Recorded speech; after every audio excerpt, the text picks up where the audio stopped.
Iqra bismi rabbikal ladzi khalaq khalaqal insana min 'alaq. Iqra bismi rabbikal ladzi khalaq khalaqal insana min 'alaq. Wa min ayatihi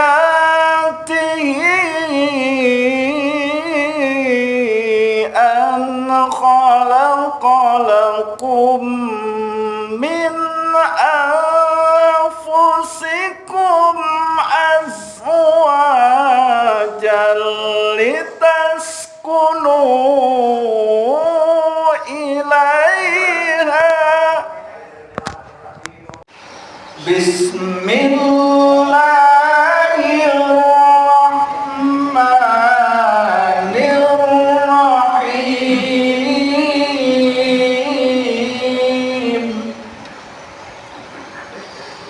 Bismillahirrahmanirrahim.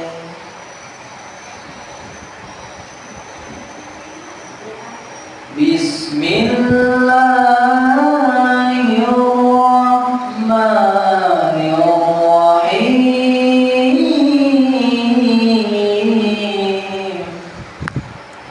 Alladzina yuballighuna risalatillahi wa yakhshawnahu wa la yakhshawna ahadan illallah.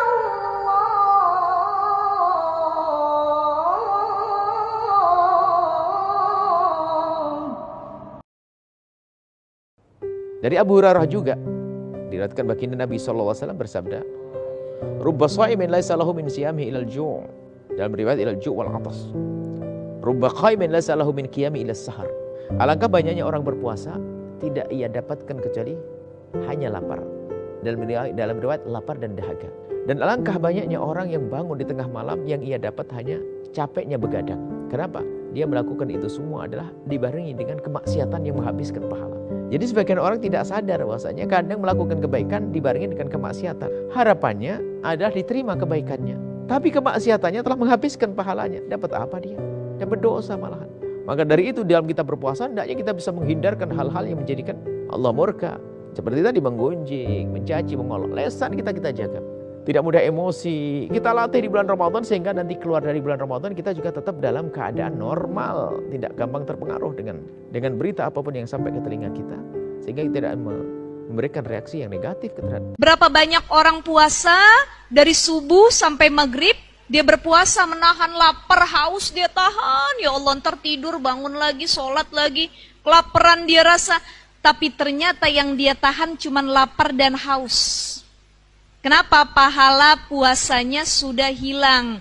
Isinya selama 1 hari walaupun dia nahan makan dan minum, tapi dia ngomongin orang, gibahin orang, ya, nyari-nyari kesalahan orang lain, berkata kotor. Mohon maaf, hati-hati ibu-ibu sekalian, lagi puasa ngomongin yang vulgar dan kotor itu pun batal pahala puasa. Bukan puasanya, pahala puasa. Ibu, suami libur, lagi bulan Ramadan, ngobrol sama suami. Tiba-tiba yang diobrolin tentang masalah-masalah vulgar. Ya nanti kalau udah maghrib ya. Maghrib gitu. Iya, emang kenapa kalau udah maghrib? Iya pokoknya begitu ya Yahya. Yang diomongin macem-macem dan sampai masuk dalam kategori pembahasan suami istri yang harusnya nggak dibahas gitu. Ketika puasa itu dapat membatalkan pahala puasa. Ya. Jadi ini harus hati-hati, jangan sampai kebablasan. Apalagi ngomongin orang lagi puasa, enak apa enggak? Benar. Ketemu di majelis ta'lim nih, di majelis Rumil. Ya, Masya Allah, ada aja kesalahan orang lain yang nampak di hadapan kita. Padahal kita lagi puasa, itu membatalkan pahala puasa secara pahala, tapi tidak secara zohir. Sebagian masyarakat mengatakan kalau kambing satu untuk satu orang, sapi boleh iuran. Maaf, tidak semua untuk satu kambing itu tidak harus untuk ditujukan seorang, tidak. Boleh satu keluarga, misal satu kambing diniatkan untuk satu keluarga, boleh. Ya, jadi nggak usah kemudian diseling, ini tahun ini sebulan, tahun ini sebulan, tidak. Kalau anggarannya cukup untuk satu-satu, silakan satu-satu. Kalau satu itu tidak ada yang lain, yang ada cuma 2,5 juta, pengen beli kambing satu, boleh. Saya berkurban untuk satu keluarga. Dalilnya apa? Nabi mengatakan, Allahumma hadza min Muhammad wa ali Muhammad wa ummat Muhammad. Ya Allah, tolong terima kurban saya dari Muhammad dan keluarga besar Muhammad, dan untuk umatnya Muhammad yang selama hidupnya nggak bisa kurban. Nabi Muhammad SAW, untuk umatku ya Allah, yang mungkin selama hidup dia nggak pernah kurban, Nabi mewakilinya. Itu luar biasa.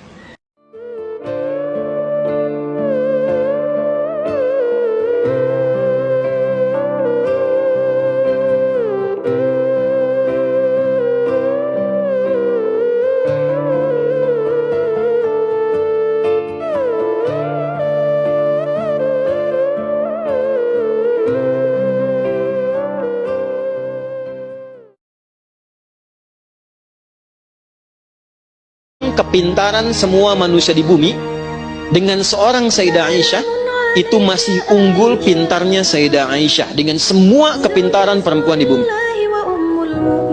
Bisa saya gambarkan, Bu, ya. Sayyidah Aisyah itu saking kuat ingatannya, itu bisa mengingat dan menyampaikan kembali semua peristiwa runtut dari awal sampai akhirnya. Dan dahsyatnya, bukan hanya saat beliau ada di masanya, jadi setelah dewasa pun itu bisa cerita masa kecilnya runtut dari kejadian-kejadian, termasuk semua ayat yang turun di era itu kepada Nabi, itu bisa direkam sempurna, jadi tahu kapan turunnya, dalam kejadian apa, seperti apa gambarannya Sayyidah Aisyah.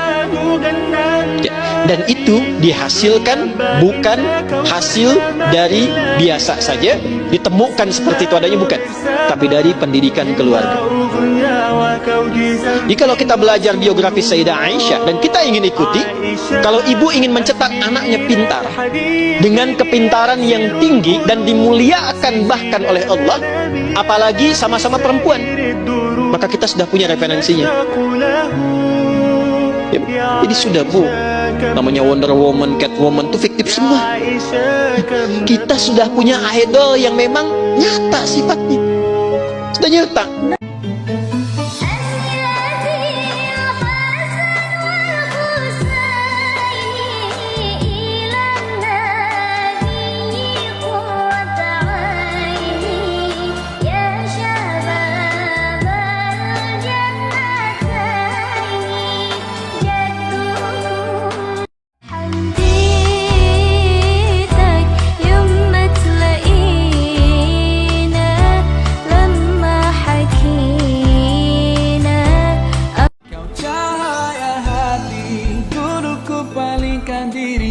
Cinta hingga kau hadir rubah segalanya.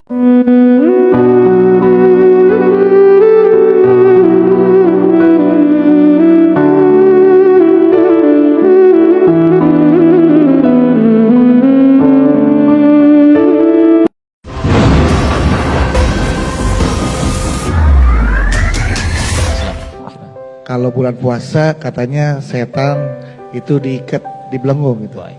Kok saya ada di sini? Baik. Ya, pasti pada ngomong gitu, tuh ada di sini, enggak.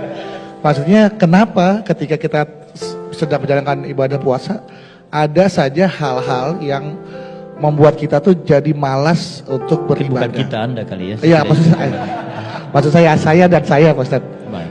Satu kali Rasulullah SAW pernah bersabda, "Idza jaa Ramadan," jika Ramadan telah tiba, futihat abwabul jannah, pintu-pintu surga terbuka, dibuka semua.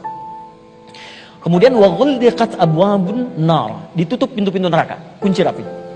Wa suffidatis syayatin, dan setan-setan diikat, dibelenggu. Nah, orang kemudian menyimpulkan surga dibuka, neraka ditutup, setan dibelenggu. Kok bisa Ramadan setannya diikat tapi masih ada orang berperilaku seperti tergoda oleh setan? Maka bagaimana memahami hadis ini? Kata para ulama, hadis ini adalah ungkapan isyarat majazi, kiasan. Kiasan. Apa maksudnya?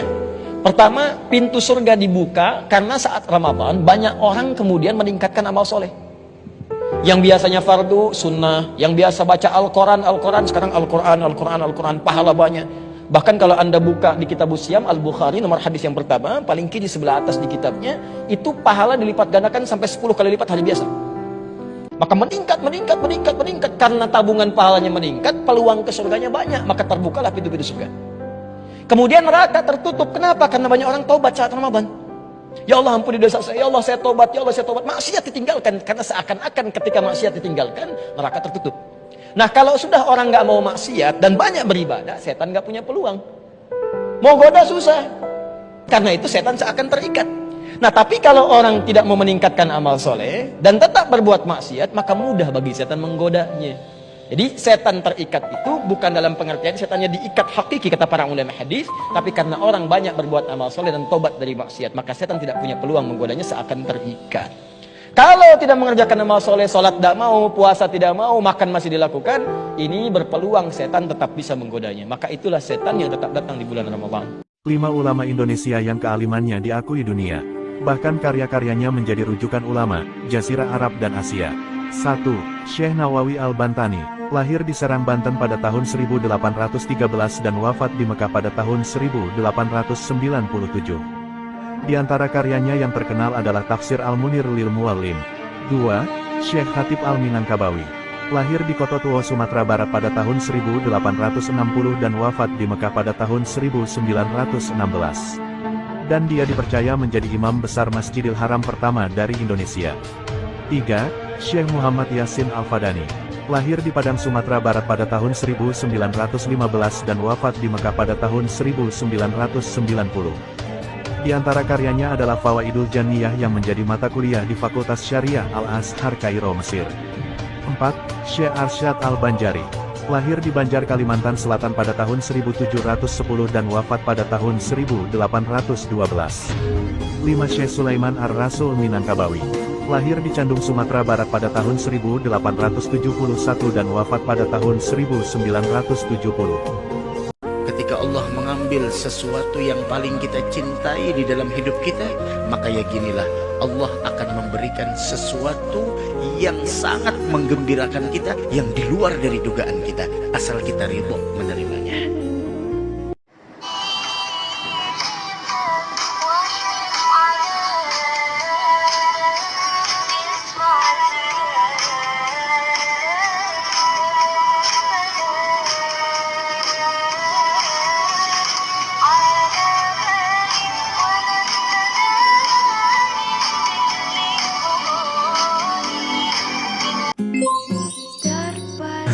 Cara baca kitab cepat rumus kedua. Jika ada dalam kalimat ada dua kata isim, yang pertama nakiroh, yang kedua ma'rifat, maka yang nakiroh itu menjadi mudhof, sedangkan yang ma'rifat menjadi mudhof ilaih.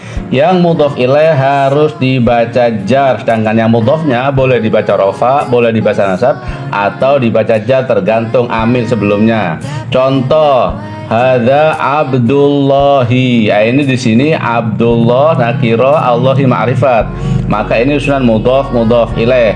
Abdun dibaca rofa karena dia menjadi khobar dari hadza, hadzanya menjadi mubtada, maka abdunnya dibaca rofa sebagai khobar, sedangkan Allahinya menjadi mudhof ilaih dibaca jar. Nah, di sini ada dua contoh, ada inna huruf nasab dan ma'a huruf jar. Bacaannya dibaca apa ya? Coba dikerjakan, komen di bawah. Ya, ini ada pertanyaan perbedaan antara mubtada khobar dengan mudhof ilaih. Kalau mubtada khobar itu dari sisi artinya itu memiliki arti yang sendiri-sendiri. Jadi khobar menjelaskan mubtada seperti Muhammadun ustadun, Muhammad adalah ustadz. Sedangkan mudhof ilaih dari sisi artinya adalah satu, seperti pokoknya kolamu Muhammadin, pulpennya Muhammad. Dari sisi lafadznya, kalau mubtada khobar itu mubtada ma'rifat, khobarnya nakiroh. Seperti bawahnya Muhammadun ustadzun tadi, Muhammad ma'rifat, ustadzun nakiroh. Sedangkan kalau mudhof ilaih itu dari silafatnya mudhof nakiroh, mudhof ilaihnya itu ma'rifat. Seperti bawahnya Kitabul Ustadi, kitabnya Ustadz, kitab nakiroh, al Ustadi ma'rifat. Paham kan? Sip.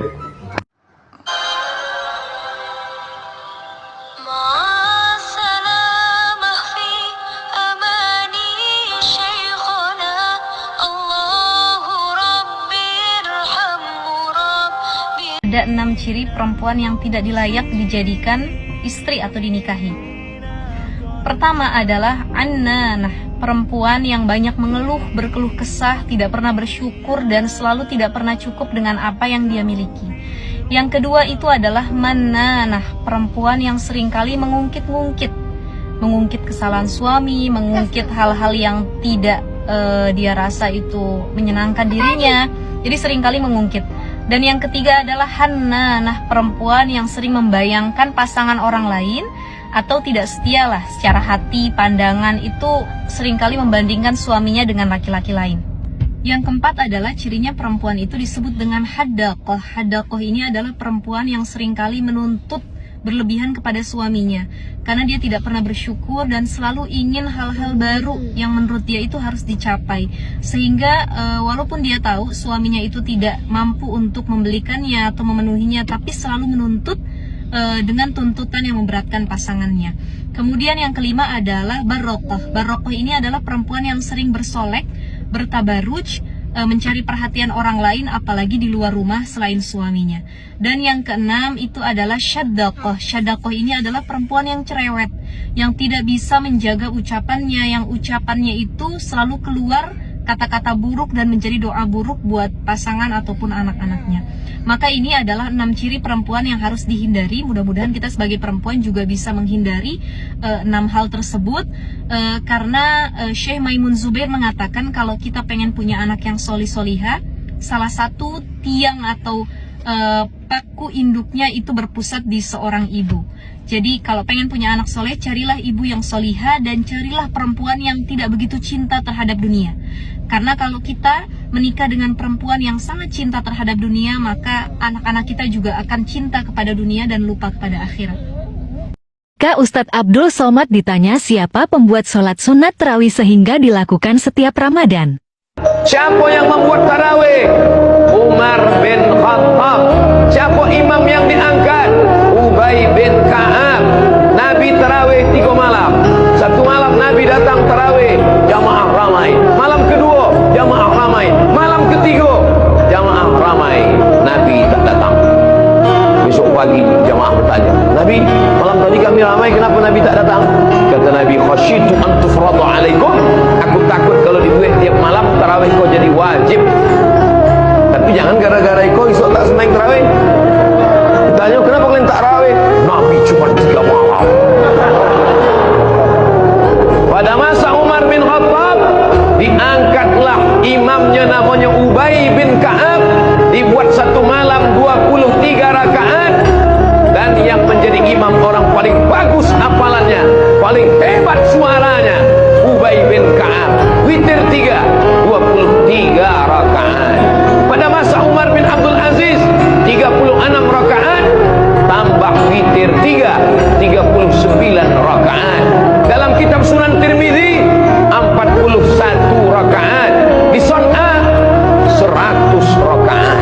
Di Maroko saya mengalami sendiri, menengok dengan mata kepala di Maroko, malam 27 Ramadan tidak hitung rakaat, dari Isya sampai subuh tarawih non-stop. Tapi imam ganti-ganti. Kalau dia meninggal. Kenapa disebut dengan tarawih? Tarawih artinya istirahat. 1 kali istirahat tarwihah, 2 kali istirahat tarwihatani, 3 kali istirahat tarawih. Tarwihah, tarwihah, tarwihah, tarawih. Kenapa duduk istirahat? Duduk istirahat karena ayatnya panjang.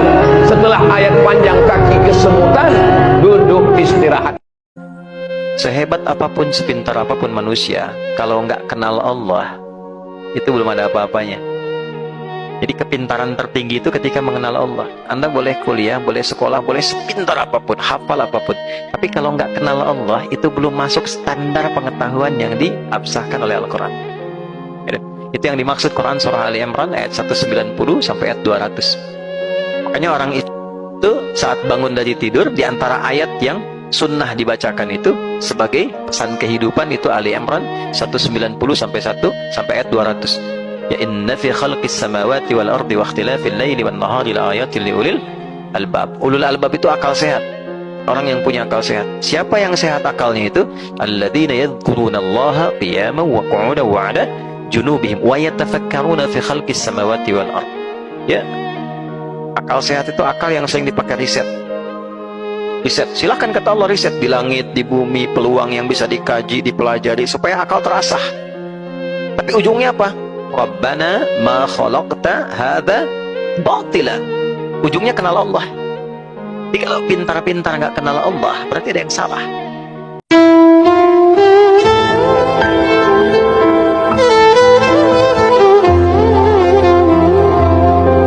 Konstitusi Negara Indonesia adalah HUD 45 disahkan sebagai Konstitusi Negara Indonesia tanggal HUD 45 disahkan sebagai Konstitusi Negara Indonesia oleh Pancasila. Dalam pembukaan HUD 45 terdapat di alinea. Pembukaan HUD 45 adalah hasil dari rumusan. Berapa kali HUD 45 mengalami perubahan? HUD sementara berlaku di tahun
Nabi didesain salah, bukan salah, didesain salah, sehingga itu melahirkan hukum fikih.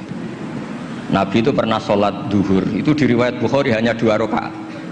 Setelah itu pulang sampai pintu gerbang mau sampai dalam, sahabat yang kayak kita-kita ini senangnya bukan main, karena ini revisi hukum dari 4 menjadi 2. Senangnya minta ampun itu. Yang kayak saya lah, termasuk jenengan semua. Terus kemudian sahabat yang akabirus sahabat karena beretika gak berani negur, gak berani tanya. Tapi ada sahabat namanya Dzul Yadain. Maksudnya menjelaskan dikatakan Pak Quraisy, yang dilakukan Nabi pun ada yang tidak dari wahyu, dan itu bisa dengan arti didesain Allah salah untuk syariat. Akhirnya Nabi ditegur sama Dzul Yadain, aku siroti sholatu amnasita ya Rasulullah. Apa ini sholat sekarang jadi 2, apa memang kau lupa? Nabi masih menjawab kullu dzalika lam yakun, itu semua gak terjadi. Nabi kembali tanya semua sahabat, Ahakun makolahu Dzulyaden, apa benar yang dikatakan Dzulyaden? Semuanya bilang benar. Tadi engkau sholat hanya 2 rakaat. Terus Nabi takbir lagi menambahkan 2 rakaat. Makanya terkenal di kalangan ahli tafsir, Nabi ngendikan ma kuntu ansa walakin unassa li as-sunnah. Saya ini tidak pernah lupa, tapi didesain Allah lupa supaya orang tahu kalau sholat lupa itu kayak apa. Alhamdulillah kita sering lupa jadi ya. Kedua itu peristiwa Nabi itu mau sholat, sudah mau takbir, sudah di mihrab. Kata Nabi, makanakum, kamu diam di sini aja. Terus Nabi pulang, setelah kembali ke masjid atau musola, yakturu ra'suhu ma'an, kelihatan habis mandi junub. Terus kata Nabi, oh ya tadi saya lupa belum mandi junub, makanya pulang terus mandi. Kata banyak kiai itu, kalau kita tidak akan Gus lupa itu. Ya lupa itu, maksudnya lupa mandinya apa lupa junubnya tidak tahu saya. Kata kiai yang bela Nabi itu nunjukkan Nabi itu mesra, mau sholat saja masih dapat jatah katanya. Nah kalau kiai kan tidak mesra, makanya tidak ngalami itu kan. Tapi intinya Nabi itu manusiawi sekali, dia pernah lupa sudah di itu. Kalau yang melakukan Pak Rektor mesti mikir apa ya, semua mikir gitu. Pak Rektor sholat zuhur 2 rakaat pasti mikir apa tuh nganti lali kan gitu. Sebetulnya itu meraktekkan sunnah Rasul tadi benar.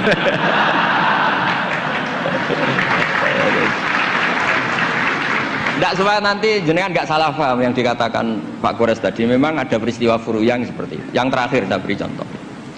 Sholat qadha itu normalnya tidak wajib. Normalnya secara fikih tidak wajib karena timingnya waktunya sudah kelewat. Misalnya anak SD atau SMP sekolah jam 2 siang datang jam 4 sore kan normalnya sudah nggak ada gunanya karena waktunya sudah selesai. Padahal sholat itu berwaktu. Tapi karena Nabi pernah kodok, Nabi itu pernah, dan Nabi itu memang luar biasa. Pas kodok saja didesain nggak salah. Padahal mestinya kodok itu kan gimana gitu. Nabi itu sudah sekitar 3:30 lalu jam 3 bilang ke Bilal, Bilal saya ini ngantuk mau tidur. Dah tidur saja ya Rasulullah, saya ini mau sholat malam sampai subuh, tenang saja. Ya kalau gitu ikhla' lana lail, kamu jaga. Iya tenang aja Nabi. Setelah sholat ternyata Bilal ketiduran juga. sampai sekitar jam 8 kalau 8:30 sampai tidak membangunkan kita kecuali harus samsi, sampai matahari panas. Terus Nabi tanya, Bilal gimana janji kamu? Katanya Bilal enak. Saya juga ngalami apa yang kau alami ya Rasulullah. Akhirnya terus Nabi nyuruh Bilal, nyuruh walhasil diadakan sholat jamaah.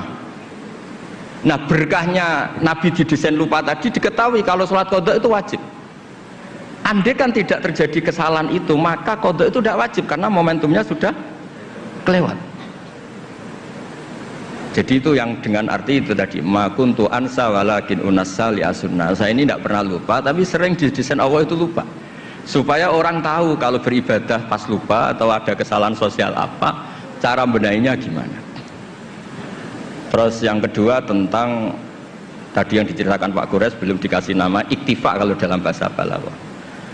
Quran itu sering pakai bahasa yang iktifa. Iktifa itu menyebut satu karena yang lainnya sudah diketahui. Atau dinisbatkan pada lawan bicara. Misalnya gini, kalau polisi bilang itu dibunuh oleh orang yang nggak dikenal, dicuri oleh orang yang nggak dikenal. Nggak dikenal itu binisbat kepada siapa? Kepada yang punya rumah kan. Kalau yang nyuruh kan tahu, teman malingnya kan tahu. Sodako rahasia, bagi yang dikasih kan tahu. Bilang rahasia binisbat ke siapa? Nah begitu juga Quran sering cerita alladzina yu'minuna bil ghaibi. Semua orang Islam itu iman sama Nabi Muhammad SAW. Itu tidak ghaib, Nabi musyahad, Nabi maujud musyahad. Tapi iktifa bil ghaibi wa bil musyahad. Orang yang nggak kelihatan saja iman, apalagi sama yang kelihatan. Jadi ada lagi wa huwallazi yabda'ul khalqa tsumma yu'idu wa huwa ahwanu alaih.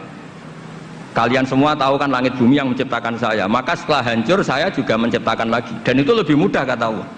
Karena logika manusia adalah mengembalikan materi yang sudah ada lebih mudah ketimbang membuat dari awal. Jadi ada beberapa bahasa yang binisbat lil mukhatab. Sehingga bahasa Quran itu sering pakai misalnya nyun sewu wajadaha taghrub, matahari kamu lihat tenggelam. Allah tidak pernah cerita faidan asyamsu gharibah, matahari tenggelam. Nggak mungkin matahari yang al-jirmul akbar, fisik yang lebih besar tenggelam di bumi yang lebih kecil, nggak ada. Tapi fi nazaril aini, menurut pandangan mata, matahari sekarang sudah tenggelam di gunung itu. Wajadaha taghrub. Nah, di ayat-ayat seperti ini Quran sangat fasih sekali, misalnya ngendikan wa tarol jibala tahsabuha jamidata wa hiya tamurru marras sahab wajadaha taghrub. Jadi kita mengatakan matahari tenggelam itu binisbat dengan ukuran mata kita melihat matahari tenggelam. Tapi hakikatnya tidak mungkin matahari yang lebih besar ketimbang bumi kemudian tenggelam di bumi. Nah, makanya aturan-aturan tafsir yang dikatakan Pak Quraisy itu pilihannya dua.